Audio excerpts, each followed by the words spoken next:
El poder con Dios. Has luchado con Dios. Génesis 32:28.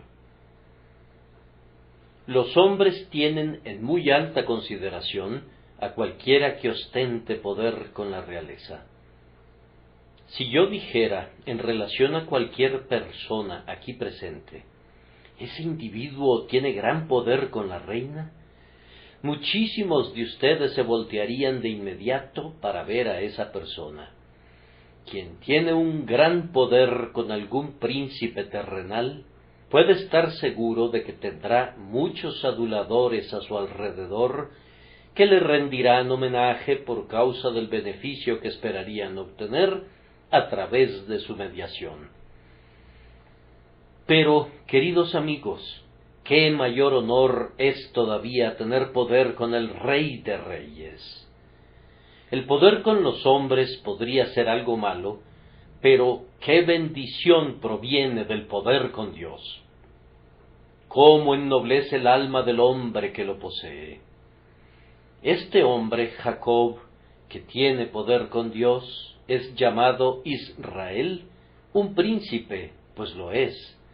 Solo que los príncipes no tienen una dignidad como la suya, a menos que tengan también poder con Dios, pues es un príncipe de Dios. ¡Qué bendición tan completa debe ser tener poder con Dios! Pues quien tiene poder con Dios, tiene que tener poder con los hombres. Las criaturas deben someterse allí donde el Creador mismo ha decidido.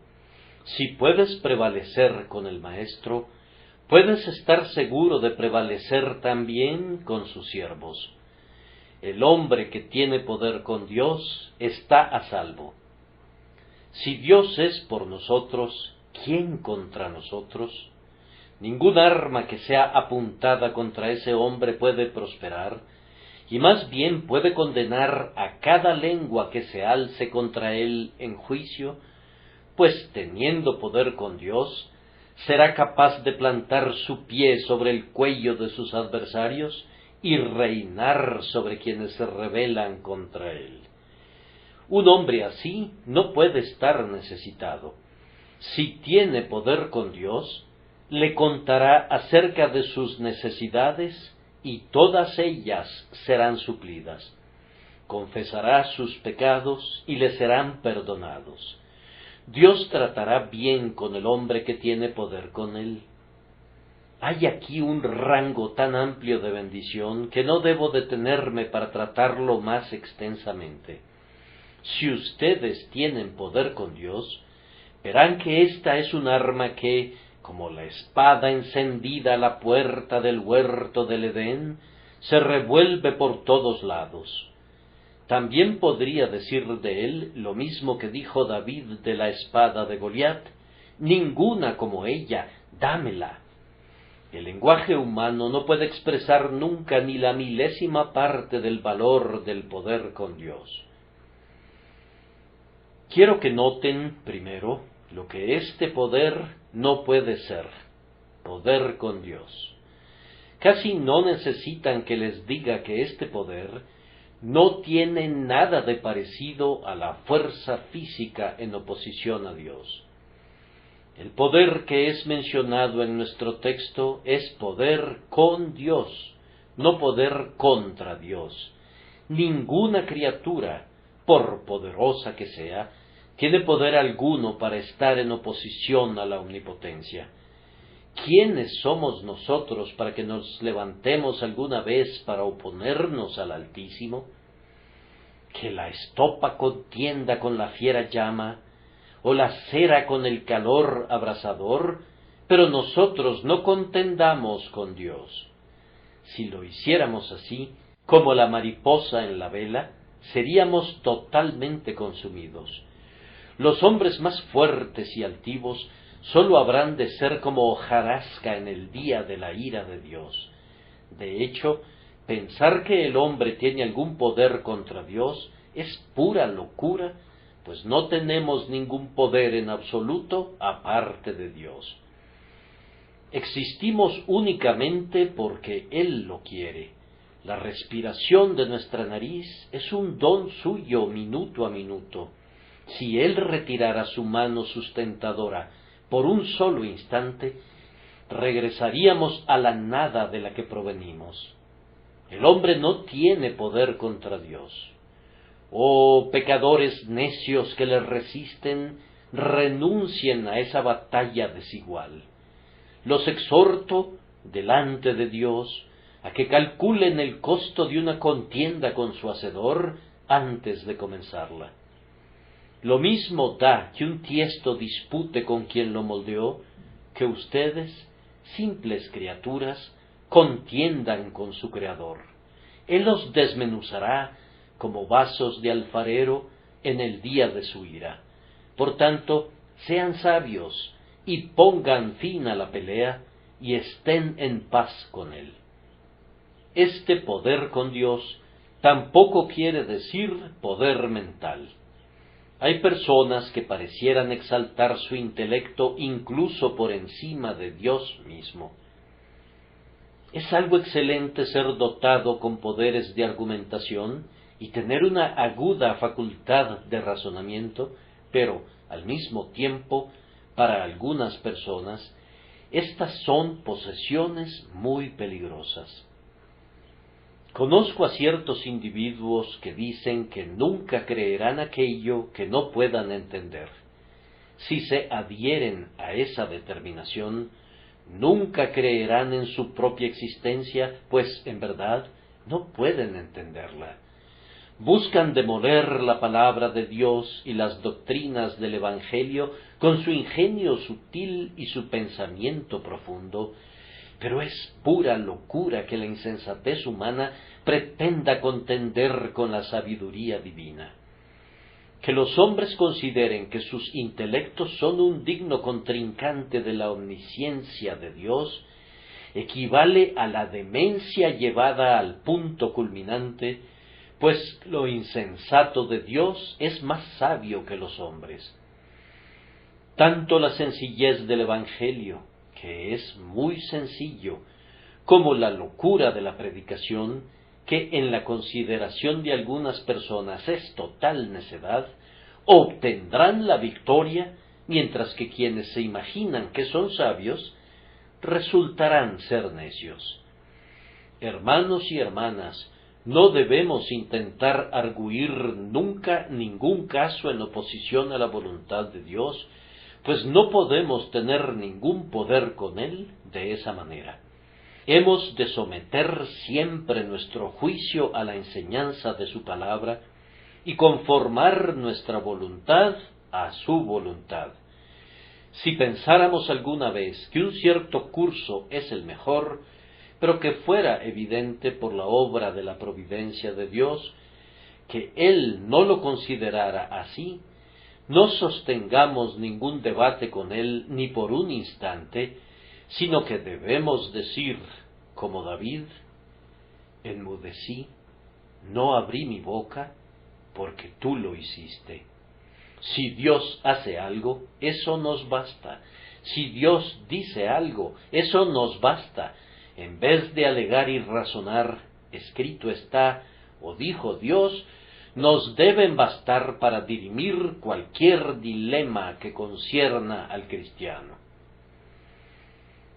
Es casi indispensable decir, en estos días de superstición, que nadie puede tener algún poder mágico con Dios, pues si bien en estos tiempos la gente se sentiría avergonzada de confesar que cree en las artes mágicas, sin embargo, algo muy semejante a eso pareciera subsistir todavía en la humanidad. Las personas suponen que hay alguna eficacia en la mera repetición de ciertas palabras. Estoy seguro de que han de pensar así, pues no ponen su corazón en sus palabras, sino que están contentos si han galopado a través de una breve plegaria o de alguna forma establecida de oración.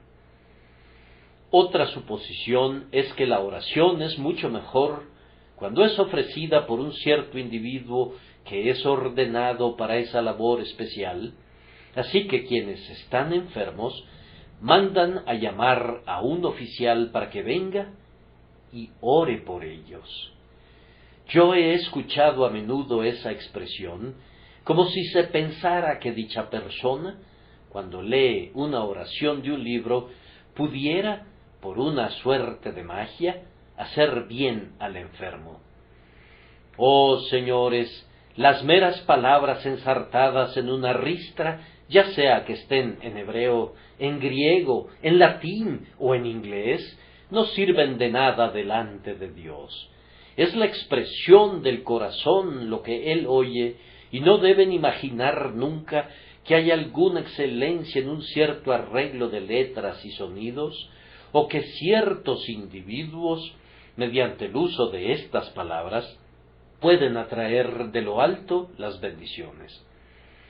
Oh no, Jacob no poseía ningún abracadabra, ni talismán, ni magia, ni hechizo, ni encanto. Y Dios no quiera que ustedes y yo seamos jamás semejantes paganos como para creer que hay poder alguno con Dios en tales cosas.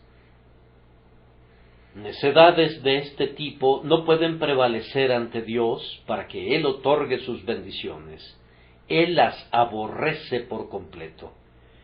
Y además, cuando hablamos de tener poder con Dios, no hemos de suponer que algún hombre pueda tener algún poder meritorio con Dios. Algunas personas han pensado que un hombre puede alcanzar un cierto grado de mérito y que, entonces, recibirá bendiciones del cielo.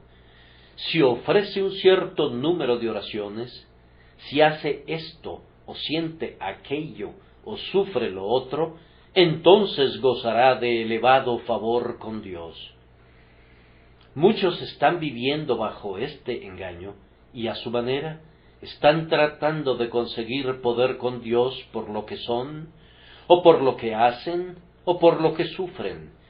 Piensan que alcanzarían poder con Dios si sintieran más el pecado, o si lloraran más, o si se arrepintieran más. Se trata siempre de algo que tienen que hacer, o de algo que han de generar en sí mismos, que deben traer delante de Dios, para que, cuando Él lo vea, diga: ahora voy a tener misericordia para contigo, y voy a concederte la bendición que imploras. Oh, queridos amigos, todo esto es contrario al espíritu del Evangelio de Jesucristo. Hay mucho más poder con Dios en el humilde reconocimiento de la condición pecaminosa que en un jactancioso reclamo de limpieza. Mucho más poder al suplicar que la gracia perdone, que en pedir que la justicia sea recompensada, porque cuando argumentamos nuestro vacío y nuestro pecado, estamos argumentando la verdad. Pero cuando hablamos de nuestra bondad y de nuestros actos meritorios, argumentamos una mentira, y las mentiras no pueden tener nunca algún poder en la presencia del Dios de la verdad.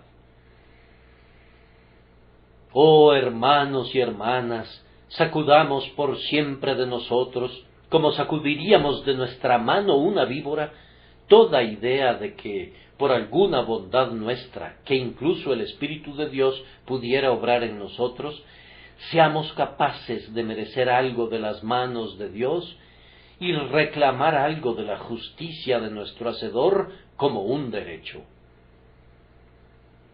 Ahora, en segundo lugar, investiguemos de dónde procede este poder. Si alguien preguntara, ¿cómo puede tener un hombre poder con Dios?, la respuesta es, no es porque el poder esté en él, sino que puede tener poder con Dios debido a algo que está en Dios. Primero, el pueblo de Dios obtiene poder con él por causa del propio carácter de la naturaleza de Dios. Ustedes verán pronto lo que quiero decir. ¿Has visitado alguna vez a una familia sumida en las profundidades de la pobreza, encontrándola con unos cuantos harapos con los que duermen, sin nada en su alacena, con un niño moribundo por falta de alimento, su madre y su padre con semblantes decaídos, y te dicen que en las últimas 48 horas no han comido absolutamente nada, y no sentiste que tuvieron poder sobre ti de tal forma que no pudiste evitar socorrerles. Estoy seguro de que así ha sido si tienes un corazón tierno y eres de un espíritu generoso y misericordioso. El poder que tienen sobre ti no se origina en sus riquezas, sino que es totalmente lo contrario, se origina en su pobreza. Su poder sobre ti no radica en que sean respetables y prósperos, sino que es todo lo contrario, ya que el poder sobre ti radica en que se encuentran sumidos en la abyecta miseria. Su miseria tiene poder para excitar tu piedad. Debido a que los ves en un estado tan triste, tú, que eres un hombre de espíritu compasivo, eres movido de inmediato a tratar de socorrerles. Hay muchos espectáculos de sufrimiento y aflicción en este mundo que incluso un hombre fuerte no puede soportar mirar, especialmente si es incapaz de aliviar a quienes están sumidos en la zozobra. Ahora, si nosotros, siendo malos, reaccionamos ante la contemplación de la miseria humana, ¿cuánto más no es movido a la piedad por la miseria de sus hijos nuestro Padre Celestial, que es todo bondad y ternura y delicadeza y amor? Siempre que ustedes y yo vengamos a Él, es sabio que argumentemos delante de Él nuestra debilidad, para que tenga piedad de nosotros y nos haga fuertes, que argumentemos nuestra pobreza, para que tenga piedad de nosotros y nos enriquezca, que argumentemos nuestra terrible necesidad, para que tenga piedad de nosotros y supla toda nuestra necesidad, nuestro abatimiento, nuestro corazón desfallecido, nuestro espíritu trémulo, nuestra completa nada. De esta manera tendremos poder con Él. Si han acostumbrado visitar al pobre, ustedes saben cómo aquellos que han llegado a ser veteranos en recibir caridades, nunca exponen primero su mejor pierna cuando quieren impresionarte con un debido sentido de su necesidad. Si tuvieran algo en la casa, se cuidarían de que no lo vieras. Si hubiera habido cualquier mejora en sus circunstancias desde que los visitaste la última vez, tendrías que pescar un buen rato antes de descubrirlo. Pero son muy propensos a mostrar el lado negro de su caso, porque su poder radica precisamente en eso, con quienes tienen un corazón generoso. Y así, hermanos, nuestro poder con Dios, cuando acudimos a Él como pecadores, no está en lo que somos, sino en lo que Dios es. Él es amor, es misericordia, es ternura, es delicadeza. Él no quiere la muerte del pecador, sino que se deleite en mostrar su misericordia salvadora y en manifestar la abundancia de su gracia. El cimiento de nuestro poder con Dios debe apoyarse siempre en el amor y la ternura de Dios. Él es susceptible de piedad, sí, Él es la ternura misma. Él es un Dios de compasión y, por tanto, esa es la razón por la que los pobres y débiles hijos de Adán tienen poder con Él. Pero obtenemos una visión adicional de la fuente de la que proviene este poder con Dios cuando llegamos al siguiente punto, es decir, a la promesa de Dios. Dios ha querido decir en su palabra que Él hará esto y lo otro, y que dará esto y aquello. Él era muy libre una vez de hacer lo que quisiera, pero ahora que Dios nos ha dado su promesa, ya no es libre de quebrantarla, y sería inconsistente con sus gloriosos atributos si lo hiciera.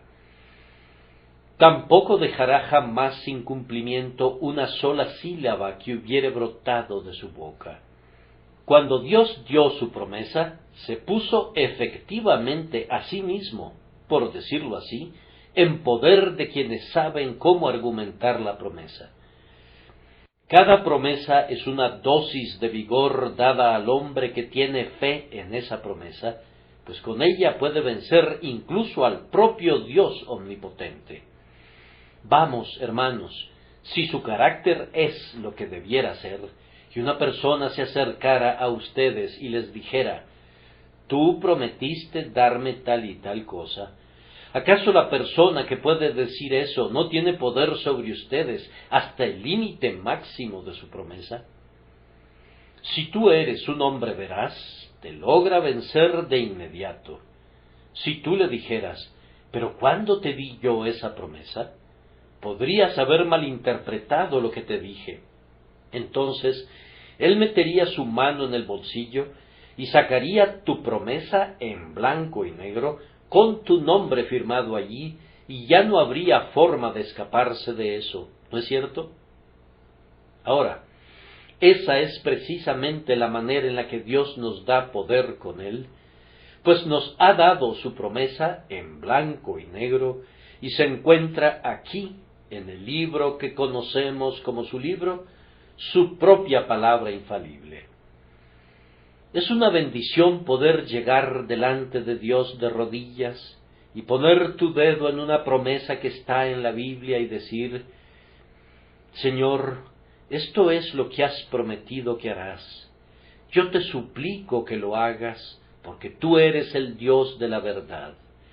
Yo sé que tú no puedes mentir, así que te recuerdo tu promesa y te suplico que hagas como has dicho. ¿No ven qué poder tienen con Dios cuando Él les ha otorgado fe para que se aferren a Él de esta manera, trayendo su propia promesa graciosa en la mano? Hay un poder conquistador en la fe, porque la fe argumenta la promesa de Dios. De esa manera ustedes ven que hay dos fuentes de poder, la naturaleza de Dios y la promesa de Dios. Pero el verdadero Hijo de Dios conoce otras fuentes de poder con Dios. Así, a continuación, Él argumenta las relaciones de gracia. Dios, en su infinita misericordia, se ha agradado en elegir a un cierto grupo de elegidos para que sean sus hijos. Vosotros me seréis hijos e hijas, dice el Señor Todopoderoso. No había en ellos mismos ninguna razón para que fueran sus hijos e hijas, pero su gracia soberana los adoptó y su espíritu los regeneró. Pero en el momento en que Dios hizo a cualquiera de nosotros su hijo, le otorgó otra vez poder con él, y hablo con toda reverencia, y se puso en sus manos. ¿Quién de nosotros no conoce el poder de un hijo con su padre? Hay algunos hijos que tienen demasiado poder. Hay una historia griega acerca de un pequeño niño que gobernaba Atenas entera, porque gobernaba a su madre, y su madre gobernaba a su padre, y su padre gobernaba el Senado, y el Senado gobernaba a Atenas. Y así, de esa manera, el muchachito prácticamente gobernaba toda la ciudad, y me temo que hay algunos hijos que tienen en gran medida demasiado poder en ese sentido. Pero nuestro Padre Celestial, aunque es demasiado sabio para no consentirnos de esa manera, es tan bueno que no nos negará ningún privilegio que, por derecho, pertenece a la posición de un hijo. Cuando el hijo suyo apela a ustedes porque hay algo que realmente necesita, pero que no le han otorgado, y les dice, por fin, pero, Padre querido, ¿no me concederás esto? O si le han castigado y les dice, Padre, detén tu mano, ¿no soy acaso tu hijo? No pueden resistir su petición. Él tiene poder con ustedes. Ustedes saben que lo tiene. Y qué poder tan maravilloso tenemos cuando podemos decir en verdad, Abba, Padre. Tenemos poder con Dios en nuestros tiempos de mayor debilidad, si podemos clamar, Abba, Padre. No puedo olvidar nunca una cierta enfermedad que tuve, cuando fui atormentado con dolor y fui muy abatido con angustia de espíritu por causa de la naturaleza del mal que me aquejaba, y me sentía impelido casi a desesperar una noche, hasta que me aferré a Dios en una agonía de oración y argumenté con Él algo parecido a esto.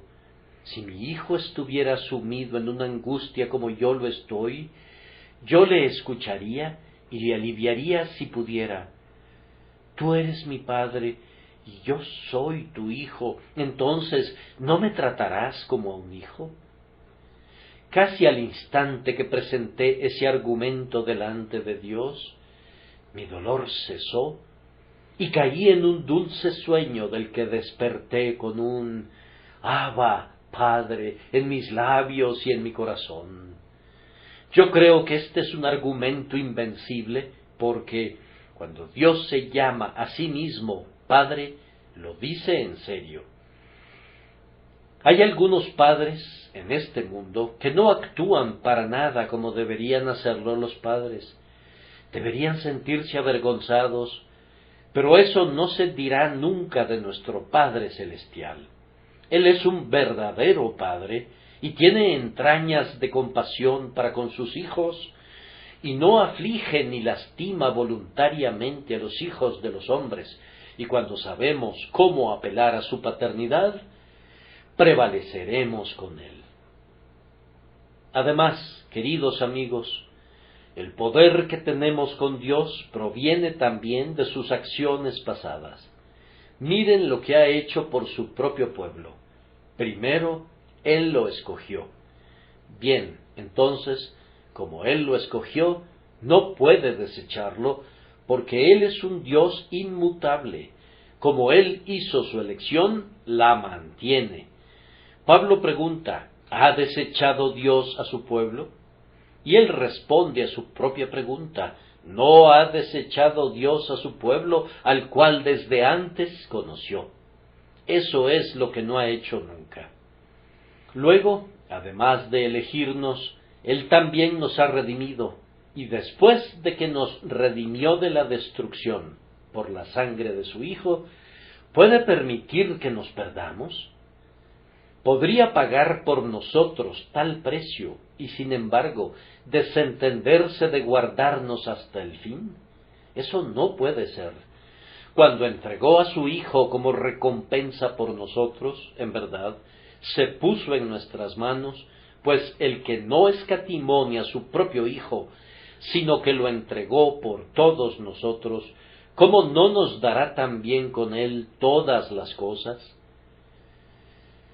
Basta que sepas que Dios entregó a su Hijo por ti, querido amigo, que sepas que Jesucristo es tuyo, y entonces la lógica de tu oración es bastante clara y bastante potente cuando dices, ¿qué podrías negarme, oh Padre mío?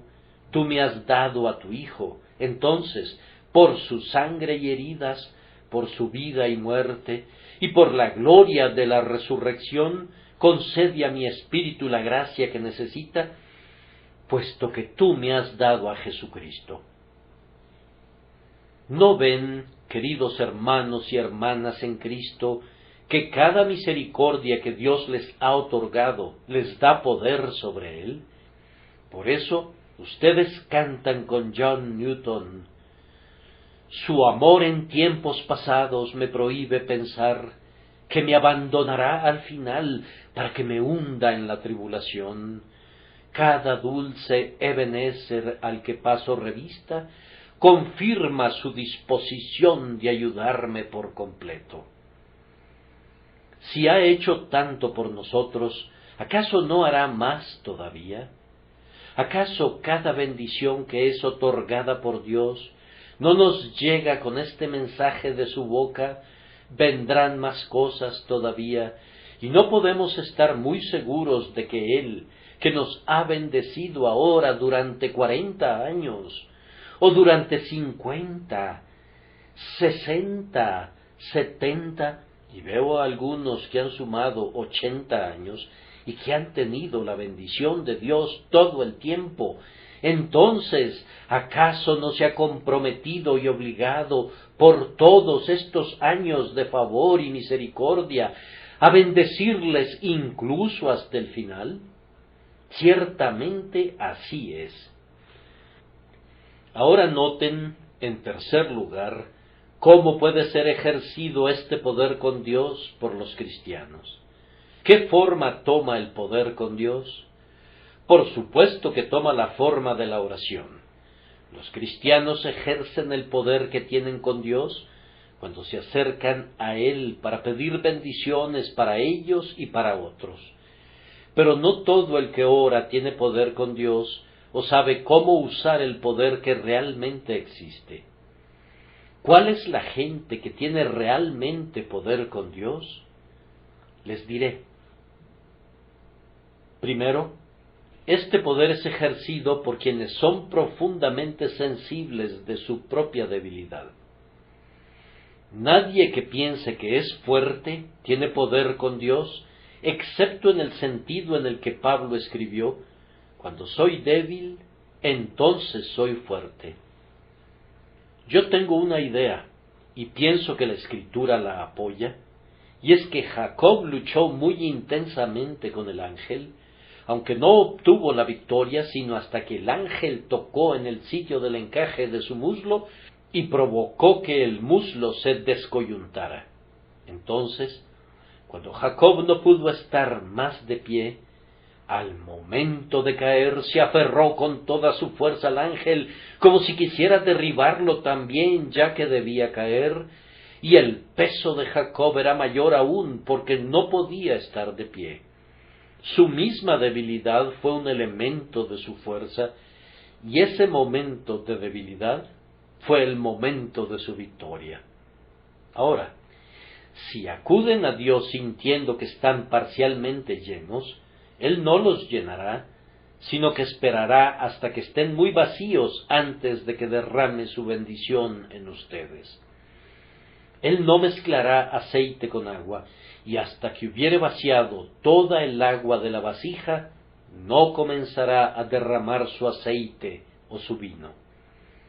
Cuando sienten que tienen un poco de fuerza para orar, pienso que es muy probable que no tengan poder con Dios, pero cuando se llega al punto en que claman: «Oh Dios, yo no puedo hacer nada, todo mi poder es convertido en completa debilidad, soy conducido a la necesidad más extrema», entonces, en la propia desesperación de su debilidad, se aferran al Dios que hace las promesas y, por decirlo así, derriban al ángel y obtienen la bendición, como lo hizo Jacob. Es su debilidad la que obtiene la bendición, no su fortaleza.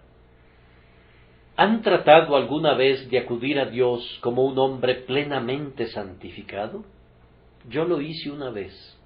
Había escuchado a algunos de los hermanos perfectos que van viajando al cielo en el tren de alto nivel, y se me ocurrió probar su plan de oración. Acudí al Señor como un hombre consagrado y santificado. Toqué a la puerta. Yo estaba acostumbrado a conseguir la admisión al primer llamado, pero esta vez no la conseguí. Toqué otra vez y seguí tocando, aunque no me sentía muy tranquilo en mi conciencia acerca de lo que estaba haciendo. Por fin, clamé ruidosamente para que me dejasen entrar, y cuando me preguntaron quién era yo, respondí que era un hombre perfectamente consagrado y plenamente santificado. Pero ellos replicaron que no me conocían. El hecho era que nunca me habían visto antes en ese carácter. Por fin, cuando sentí que tenía que entrar y tenía que alcanzar una bendición, toqué otra vez, y cuando el centinela de la puerta preguntó: «¿Quién anda allí?», respondí: «Yo, soy Charles Spurgeon, un pobre pecador que no tiene ninguna santificación o perfección propias que argumentar, pero que confía únicamente en Jesucristo, el Salvador de los pecadores. El portero dijo: «Oh, eres tú, ¿no es cierto? Entra, te conocemos lo suficiente, te hemos conocido todos estos años». Y entonces entré directamente. Yo creo que esa es la mejor manera de orar y la manera de tener éxito. Cuando vistes tus mejores galas y llevas tus altos moños, es cuando el Señor no te conoce. Cuando te hayas quitado todo eso y acudas a Él tal como acudiste al principio, entonces puedes decirle: «Siendo una vez un pecador cercano a la desesperación, busqué tu propiciatorio por medio de la oración.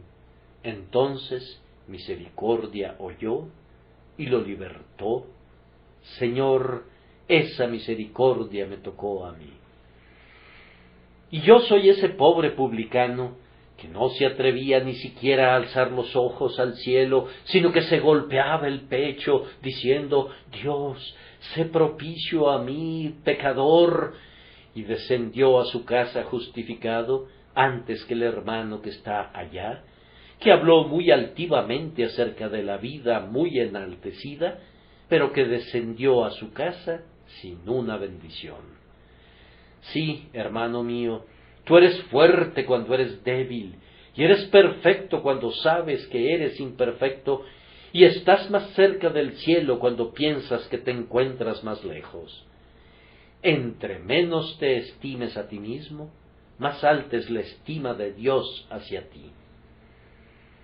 Además, para tener poder con Dios, debemos tener una fe simple. Nadie que dude puede prevalecer con Dios. La promesa no es para quien es irresoluto, pues Santiago dice: «No piense, pues, quien tal haga, que recibirá cosa alguna del Señor». El hombre que obtiene la bendición es el que cree plenamente en la promesa de Dios y que cree en ella de tal manera que actúa de acuerdo a esa fe. Nunca olvidaré la fe de un cierto miembro de esta iglesia que todavía vive. Hace como 18 o 19 años yo estaba en verdad gravemente enfermo. La mayoría de la gente pensaba que me iba a morir, pero una mañana, muy temprano, este buen hermano vino a mi casa y solicitó ver a mi esposa.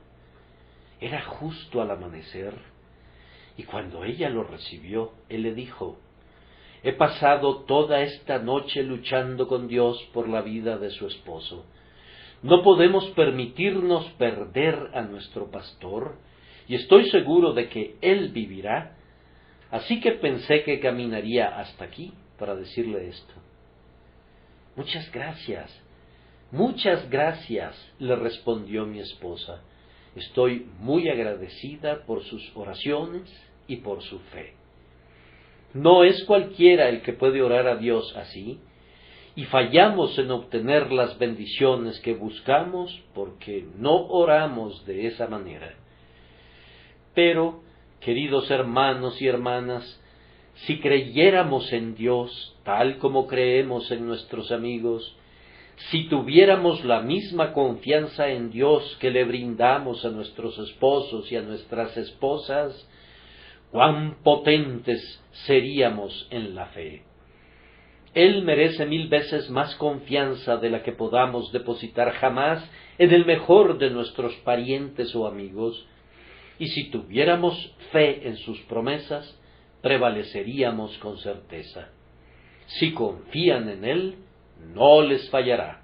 Es posible que incluso un buen hombre le falle al que confía en Él, pero es completamente imposible que Dios le falle al alma que ha confiado en Él.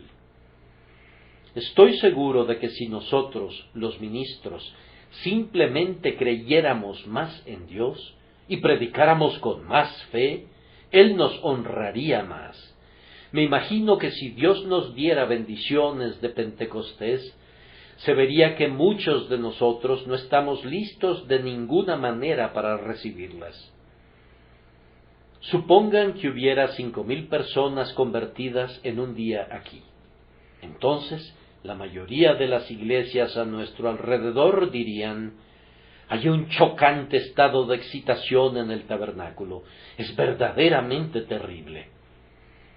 Los hermanos muy centrados sentirían que nos habríamos unido al arminianismo o a algún otro error, y yo pienso que algunos de ustedes dirían muy tristemente: oh Dios mío, Dios mío, Dios mío, nosotros en verdad esperamos que perseveren. El primer pensamiento que sería provocado en muchas mentes cristianas sería el de sospecha. Estoy seguro de que si reportáramos que en cualquier lugar de Inglaterra 3,000 personas fueron conducidas a conocer al Señor en un día, no habría un cristiano en un grupo de 10 que creyera que tal cosa fuera posible, y no habría uno entre 100 que pensara que fuera verdad. Y nosotros, los ministros, pensaríamos de manera bastante parecida. Yo me encontraba predicando en Bedford y oraba para que Dios bendijera el sermón y me diera por lo menos algunas cuantas almas esa tarde.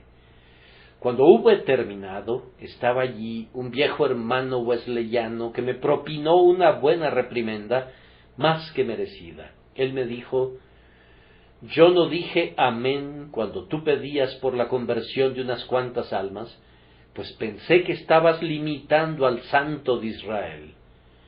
¿Por qué no oraste con todo tu corazón para que fueran salvos todos ellos? Yo sí lo hice, agregó, y esa es la razón por la que no dije amén a tu mezquina oración.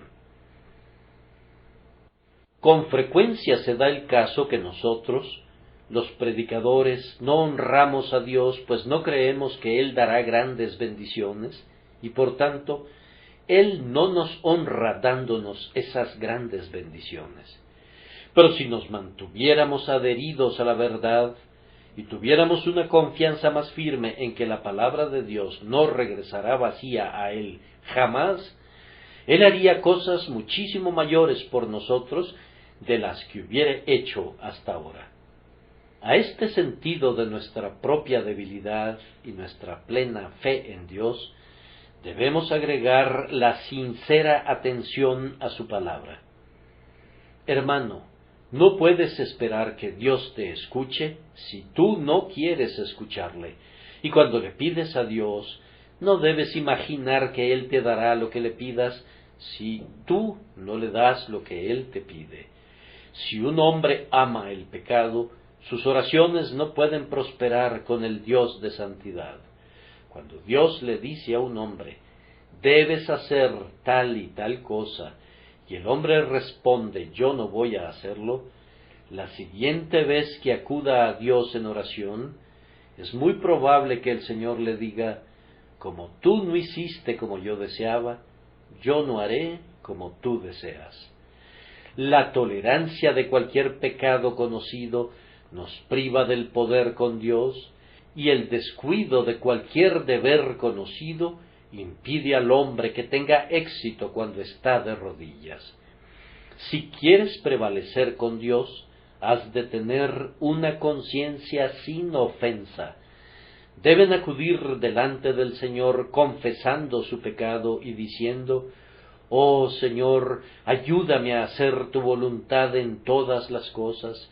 Estoy perfectamente dispuesto a hacerlo, y deseo ser tu siervo leal y obediente en todas las cosas.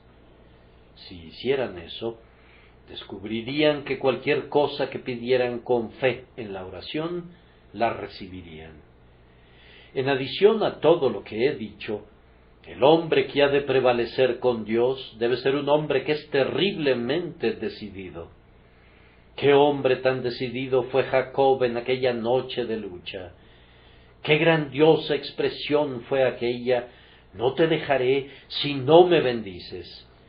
Por decirlo así, las oraciones frías, en efecto, le piden a Dios que no las escuche. Cuando oran por alguna cosa, si no presentan su petición con sinceridad y fervor, no pueden esperar que el Señor los escuche. Algunas personas, cuando oran, se asemejan a los niñitos de las calles que tocan al pasar una puerta y se escabullen.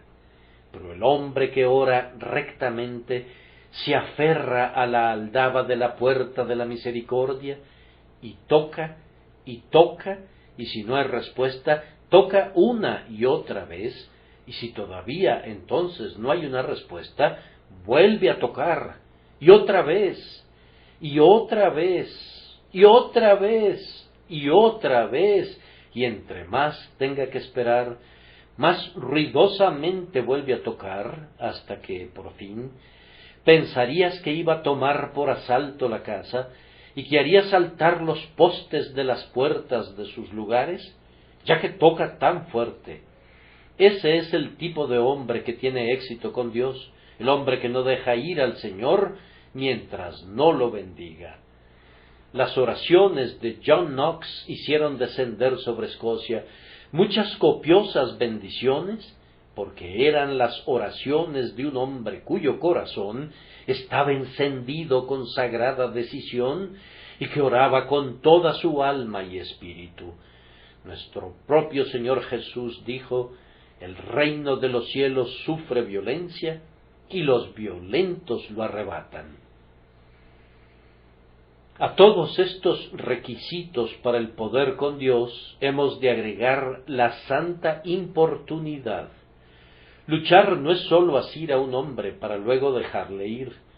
Me pregunto cómo asió Jacob a aquel hombre que luchó con él hasta que rayaba el alba. Les garantizo que lo aferraba con firmeza, y me parece que algunas veces se trataba de trabajo de las piernas, y luego de trabajo con el brazo, y luego de trabajo con la cintura, pues cuando los hombres luchan con firme decisión, todos sus nervios y músculos y huesos y todos los miembros del cuerpo son ejercitados.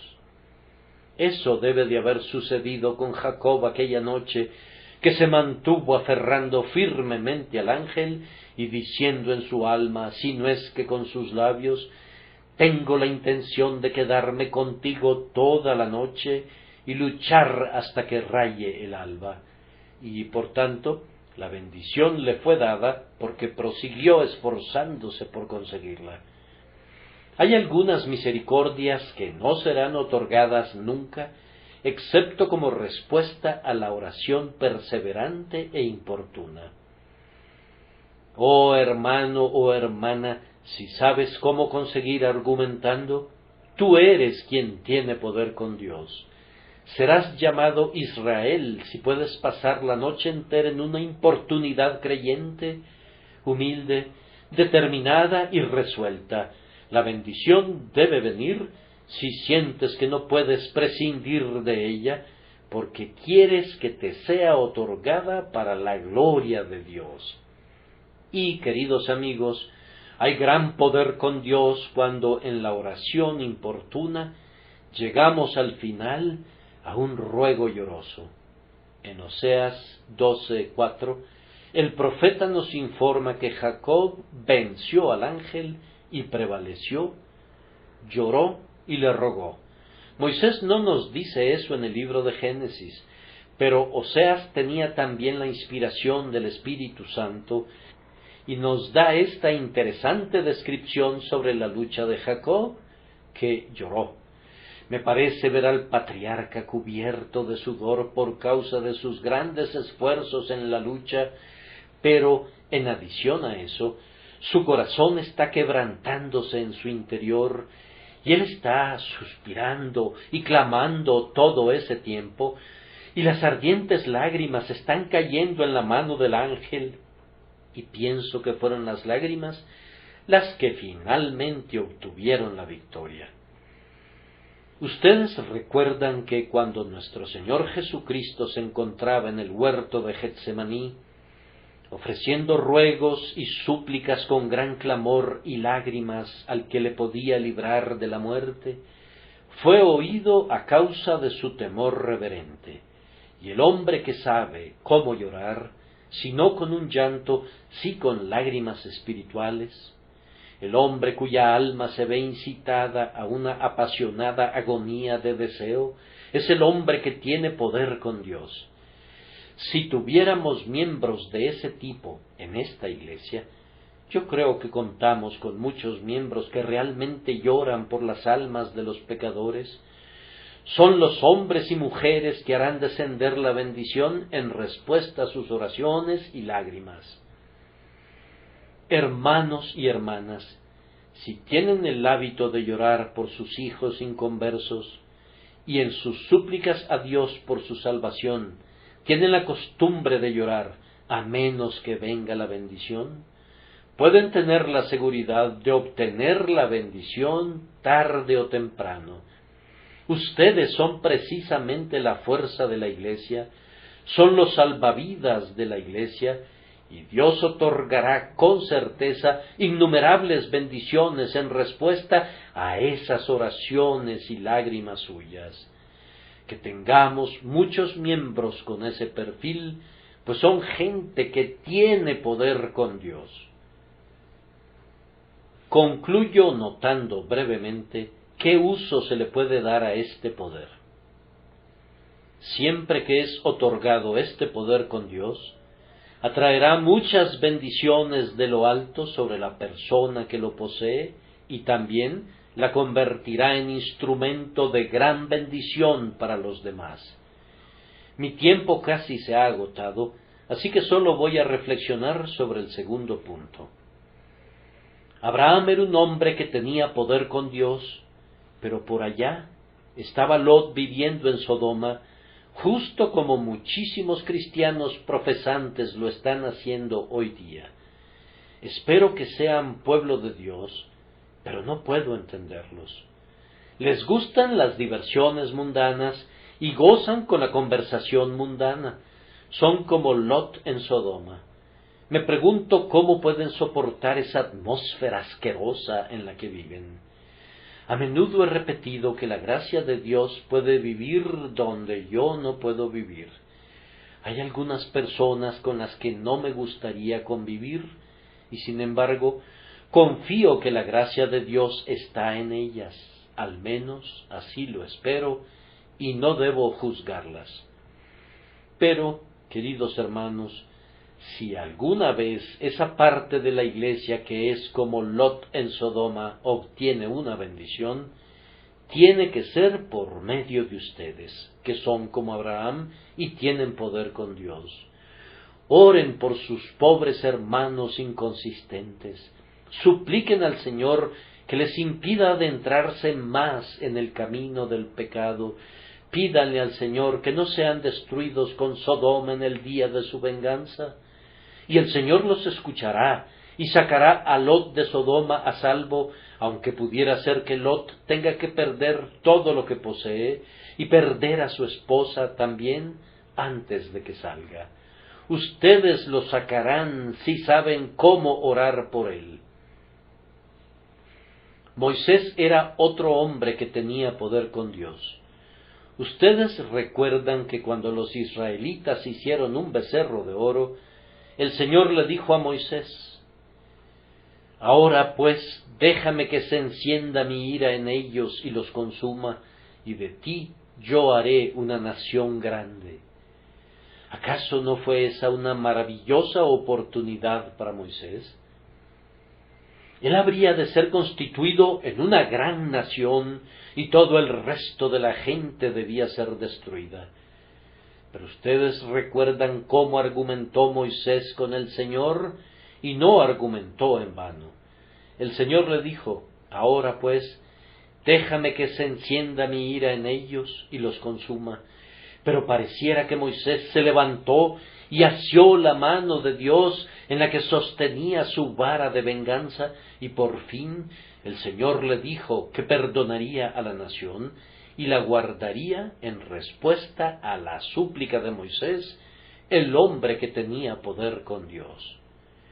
Y estaba también Aarón, Cuando la plaga estalló entre el pueblo que había murmurado contra él y contra Moisés, y miles de personas estaban siendo eliminadas, al mandato de Moisés, tomó un incensario y lo llenó de carbones hirvientes y de incienso, y corrió hasta el centro de la congregación, justo allí donde la ola de la muerte había sobrevenido, y se puso entre los muertos y los vivos, y cesó la mortandad, pues Aarón, el sumo sacerdote, con su incensario, tenía poder con Dios.